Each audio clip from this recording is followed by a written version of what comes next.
Ate B. Ayon po kay Superstar Vilma Santos, sa kampo po ni Governor Vilma Santos, yun daw pong naganap na panlalait niya, pang-alipusta, yung pong kanyang pangmamaliit, no, sa mga nasa baba.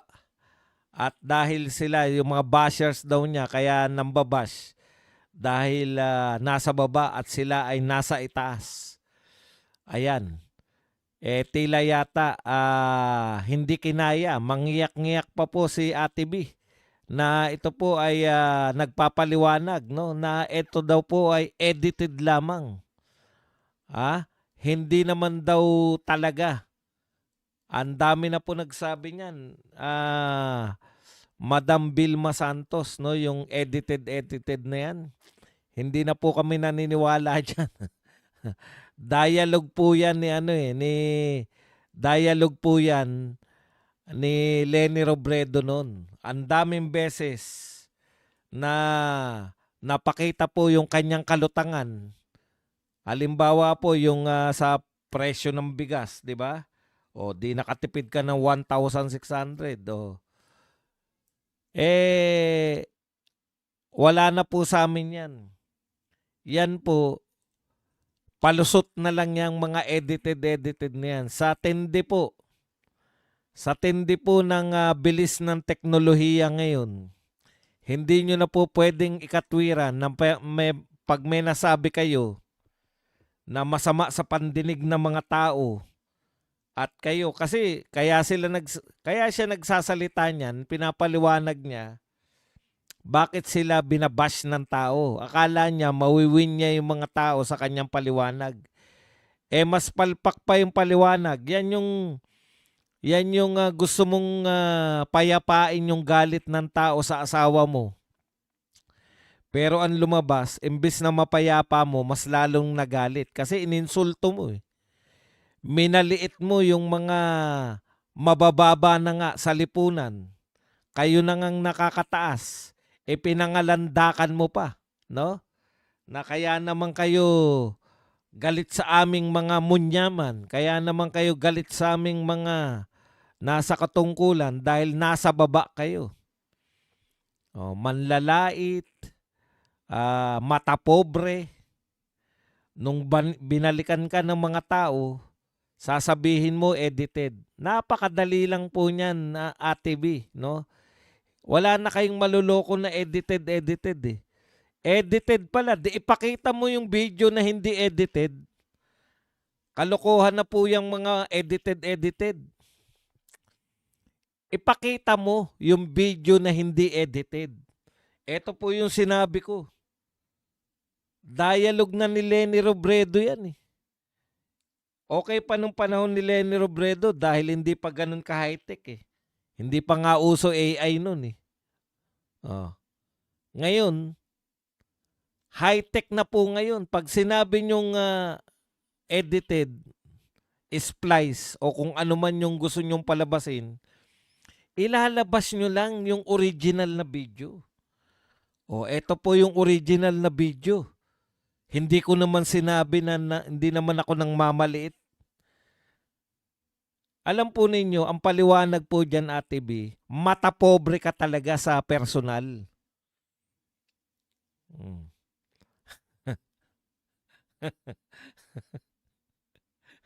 Noranyan ako. Hindi. Mag-real talk po tayo. Ang tawag po dyan mga unguarded moments. Yan po yung mga hindi nyo nagagwardyahan yung sarili nyo. Lumalabas po yung naturalesa ninyo. Alam nyo yung mga tao na peke.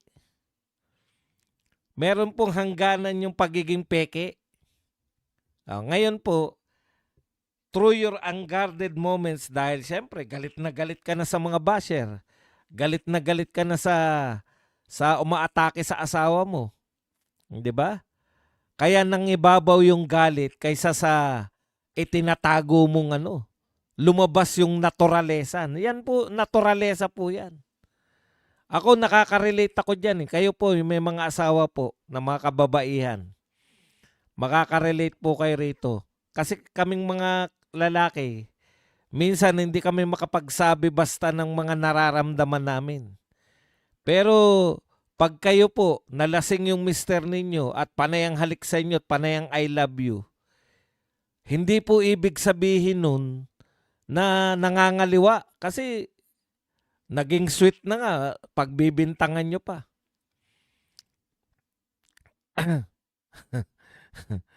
Ha? Ibig natin sabihin, mga kapatid, unguarded moment niya, nalasing. Yung hindi niya nasasabi yung tunay na damdamin sa'yo, bigla kanyang I love you, niyakap ka na niyakap at hinalikan ka ng hinalikan. Masiyahan kayo kasi yan yung hindi na napigilan yung sarili. 'Di ba? Yan po yung wala nang pumigil sa kanyang mapagpigil tayo mga Pilipino eh. Pinipigilan namin yung damdamin. Maliban na lang kung I love you ng I love you, sabay iba yung binanggit na pangalan.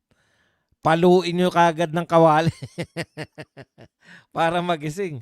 Pero kung kayo po, asawa ko, ganun ang sinasabi, mahal, asawa ko, I love you. Patawarin mo na ako. Mga ganun ang pinagsabi. Masiyahan po kayo. Kasi sa unguarded moment ng asawa nyo, ay pinararamdam nila na totoong mahal kayo. Marami pong mga racist na artista sa Amerika. Isa sa mga sikat dyan si Mel Gibson, di ba? Pag nalasing na, nagsasalita na sila ng mga racism. Sa atin kasi hindi uso yung racist dito eh. Wala tayong racist dito. Ang sa atin pag-uuri, mayaman, mahirap, hindi po sa lahi. Hindi po maramdamin yung mga ano dito, yung mga wala tayong ganun na sa Amerika kasi meron eh, di ba? Nang lalait na sila.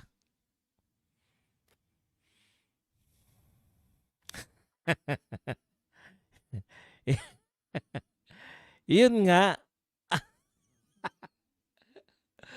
Yan ang pwede ko ipayo sa inyo. Kahit nagbibiraos kayo, huwag niyong kikilalanin. Huwag niyong kikilalanin yung babae. Huwag kayong tanong ng pangalan. Uniform.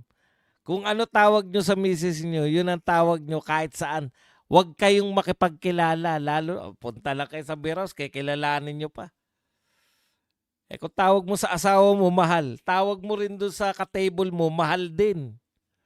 Maalala mo man yung sa kalasingan mo, mawala ka man sa sarili mo, hinanap mo yung ka-table mo, mahal, ang sarap mo talaga. Di tuwan-tuwa pa misis mo. Swerte ko naman sa mister ko. Pag nalalasing, mahal na mahal ako. Huwag niyong kikilalanin. Yung mga na-table nyo, na VIP nyo, huwag nyo pong kikilalanin. Mahal lang ang tawag nyo. O kung ano man, honey ang tawag nyo sa misis nyo, honey rin tawag nyo sa kanila. Maalala nyo man yung mga pinaggagawa nyo sa VIP room o habang ka-table mo, ang mababanggit mo lang honey kasi yun yung tawag mo sa misis mo eh. Tuwan-tuwa ngayon ang misis mo. Gustong-gusto ka ngayon painumin kasi doon niya lang nararanasan yung mga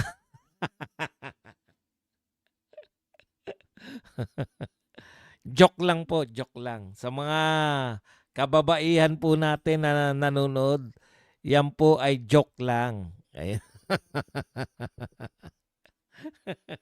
Siyempre, kinakailangan pag-aangin natin eh. Okay, yan po, Ate B, ang katotohanan.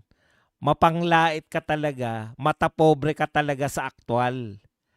Pero, siyempre, dahil artista ka, naitatago mo yung pagiging matapobre mo, naitatago mo yung pagiging mapanglait mo. 'Di ba? Pero lumabas yan nung ikaw ay nasa height ka ng emosyon mo. Nakalimutan mong magbalat kayo, ika nga. Nakalimutan mong maging best actress. Yan lang po ang paliwanag dyan. Ha?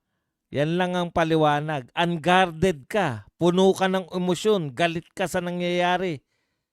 Sa mister mo. Binabas ng lahat ng Pilipino. Opo. Lahat ng Pilipino binabas. Pati mga loyalista binabas. Binabas si Recto. Ayan ang katotohanan. Kaya sa galit mo, nasabi mo yan.